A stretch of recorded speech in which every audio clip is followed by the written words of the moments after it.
Alright, what is up everybody? We're back with another video, and today I got rescheduled on. So that only means that I get to go check out this OBS Dully that I've been trying to look at for quite some time now. So we're gonna drive over about an hour and 15 north of us to Jasper, Texas. So we're on the road right now. We're in the single cab. We didn't get a trailer or anything yet because we're just gonna go look at it, and we're gonna make sure that it's not in the worst condition because it doesn't have the tranny, nor does it have a motor in it. They do have the motor, and I believe those dualies came with a 454. I can't remember what liter it is. If it's a 7, I can't remember honestly. But we're gonna go check it out. The body looks really straight. Not 100% sure if it is like that in person. So let's go check it out. It'll answer all of our questions. And the most important one, if I get it, I don't know. We're gonna find out. So let's go check this thing out. Honestly, this drive back here is really green. We're going through a lot of areas that really been untouched. I mean, these towns back here, you got like Mauriceville, Kirbyville, Deweyville, fucking all kinds of ville. Honestly, the more time we spend back here and we're just driving through, we see like all these OBSs just abandoned everywhere. I kind of just want to take a trip down here one day and just kind of look around, because you never know what kind of gems are down here. But we already saw a few OBSs, one really clean one, like all redone, driving around. But we also saw a bunch of OBSs under trees and stuff like that. That's actually how I found my Tahoe. I found it under a tree in Silsby. So that thing was all busted out. Windows were busted out. Interior was all moldy. I got everything out of there completely. Full restoration. We're just still cruising back here. We got about maybe 17 or so miles before we reach our destination. But little back areas, back towns like this, man, I love it. See, we're already in Jasper County line. You know, Beaumont, you know, the whole Golden Triangle, really. Beaumont, Port Arthur, Nederland, Port Neches, all that is just kind of more city-ish. And just being back here, it's pretty neat. I like it, honestly.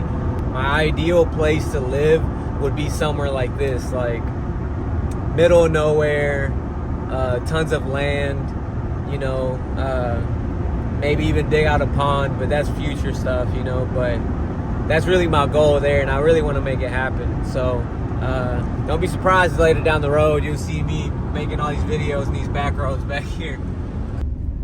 Alright guys, we're in the middle of nowhere, and we just met up with a gentleman and his wife who are selling the dually. So I don't know if I'm getting killed back here or if I'm actually gonna go see a truck, but I guess you'll be the judge of that if I don't make it past this video. So he says the truck is back here, and I'm not sure if it's his or not. We're gonna find out though. So we'll see what condition this truck is right now. I'll show you.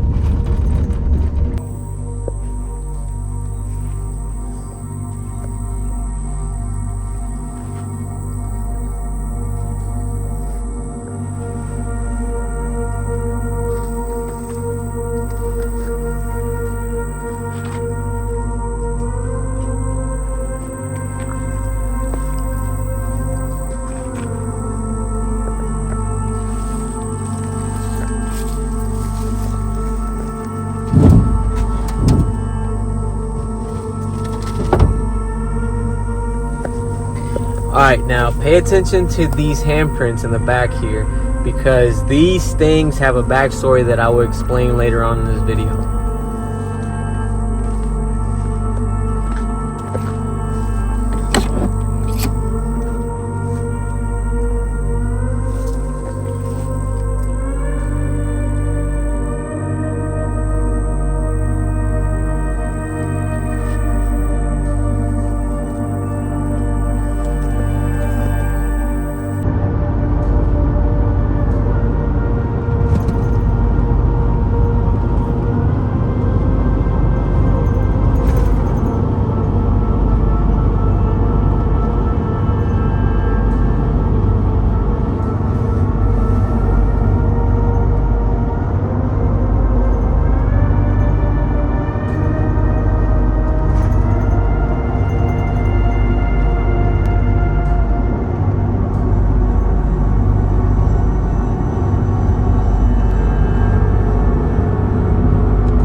Well, guys, y'all saw the condition of the truck.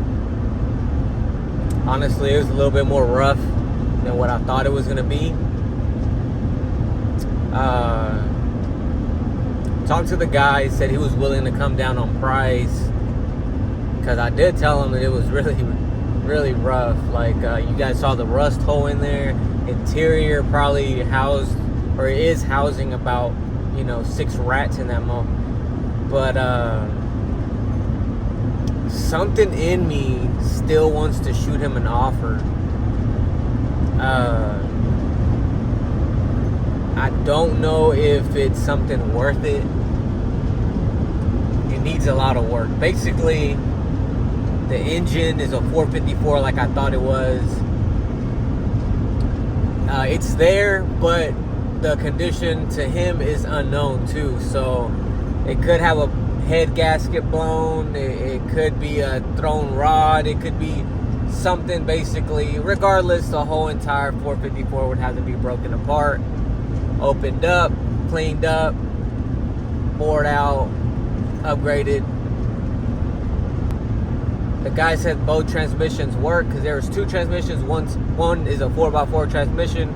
The other one is just a 2-wheel drive transmission. With the truck, it's not a 4x4. It's a 2-wheel drive, right? But he just had an extra one, and he said it worked, so I could have that too in case I wanted to flip it. Which, if I did, it would come with it, and why not flip it if it worked, I don't know. That's just my main thing, is it worth it? And a part of me wants to, because I know how much I could really change that truck and bring it back to life, and I want to do that. But I gotta be realistic about my time. I gotta be realistic about how much money it's gonna cost. But I also want to see the truck on the road on some 24s, deep dish, completely done, paint, root beer color, interior peanut butter. Man, it just sounds so great. But it's gonna be a big project, because it's in about the same condition that the Tahoe was when I first got it. This one's maybe a little, no, it is. This one's actually worse. So I got about an hour drive home. I'm gonna just think about it, the pros and cons, and just be realistic with how long it's gonna take, because it's not gonna do me any good if it just sits in my driveway, if it just sits at somebody's shop. So that's the thing where I'm trying to be realistic with myself about it. So it sucks. The truck, it ended up being in worse condition, Alright, so we're out here, and we went through a lot of little towns already. Towns that I haven't even been through. And I am very, very convinced that everybody out here survived off of Hunt's Brothers Pizza, because in every single corner store there is a Hunt's Brothers Pizza. Guarantee you a lot of these people out here are built off of that. Crazy to think about though, but I might be right, to be honest. We're out here in Silsbee, Texas, brother. I stand the fuck out. I guarantee you I stand out like a sore thumb in this joint. Motherfucking Silsbee muffler and tire in this motherfucker. You stupid motherfuckers. Can I say this on YouTube? Am I gonna get demonetized? Am I gonna get banned or whatever else happens to people? Anyways, man, thought about it some more. I don't think I'm gonna get the truck. I think it's too much work, and I think it'll be a few years before it even gets on the road. It'll be about 2-3 years before it gets on the road. But damn, single cab dually? Single cab dually? Come on, man. I wanted that thing so bad. Fuck, we almost smoked that. But also another thing I wanted to bring up about this whole you know, checking out this truck. The guy said that he purchased a truck from his friend, and his friend is, you know, older gentleman, bought another one for his son, another single cab dually, and come to find out, his son rolled his truck and killed himself. So that's how the project ended, and the guy that's selling it now bought it off of him just to help him out with expenses. So also, the weird part about that is that the Tahoe basically I built, and my son calls it his truck. I wanted to get another truck to call my own. And now that sounds kind of weird, right? If that truck has a story similar to what I'm trying to do with my son, but it's kind of maybe I'm not saying it has some kind of juju attached to it, that kind of sealed the deal for me there. I don't want to have any kind of juju or old story attached like that, because that's not what I want happening to my family. No disrespect to that man. I'm very superstitious, and shit like that just doesn't sit right with me. So now that you know the backstory behind those handprints, hell no, no, I ain't buying that truck. I don't know, you tell me what you would have done in my situation. Is it worth it? Let me know what you would have done, but for me, it's a no-go. Also, if anybody wants the information of that, let me know. I'll put it down. I'll share it with anybody. So, anyways, guys, thank y'all for watching this video. I brought y'all along with me on this Monday, and you know, I'm gonna release this today. So, yeah, man, we were close to getting another project, but it just didn't feel right. See you guys in the next video. Y'all be safe out there. Don't make any stupid choices like I almost did. Later.